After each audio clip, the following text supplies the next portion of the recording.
ಈಗ ರಾಜ್ಯ ದೇಶ ವಿದೇಶಕ್ಕೆ ಸಂಬಂಧಪಟ್ಟ ಹಾಗಿನ ಪ್ರಮುಖ ಸುದ್ದಿಯನ್ನು ಬನ್ನಿ ಕ್ವಿಕ್ ಆಗಿ ನೋಡ್ಕೊಳ್ಳೋಣ.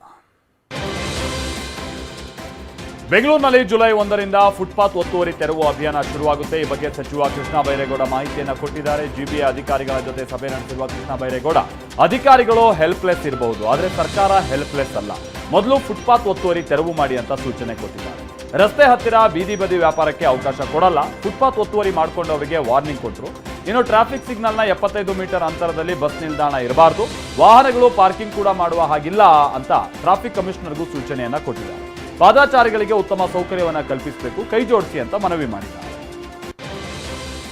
ನೀಟ್ ಬಗ್ಗೆ ಪ್ರಧಾನಿ ಮೋದಿ ಇದೇ ಮೊದಲ ಬಾರಿಗೆ ಪ್ರತಿಕ್ರಿಯೆಯನ್ನ ಕೊಟ್ಟಿದ್ದಾರೆ. ನೀಟ್ ಮರುಪರೀಕ್ಷೆಗೆ ಇಡೀ ಸರ್ಕಾರ ಶ್ರಮ ವಹಿಸಿದೆ, ಸಚಿವರು ಪರೀಕ್ಷೆ ಸರಾಗವಾಗಿ ನಡೆಸೋದಕ್ಕೆ ಕೆಲಸ ಮಾಡಿದ್ದಾರೆ ಅಂತ ಸರ್ಕಾರ ಮತ್ತು ಅಧಿಕಾರಿಗಳನ್ನ ಸಚಿವ ಸಂಪುಟ ಸಭೆಯಲ್ಲಿ ಅಭಿನಂದಿಸಿದ್ದಾರೆ.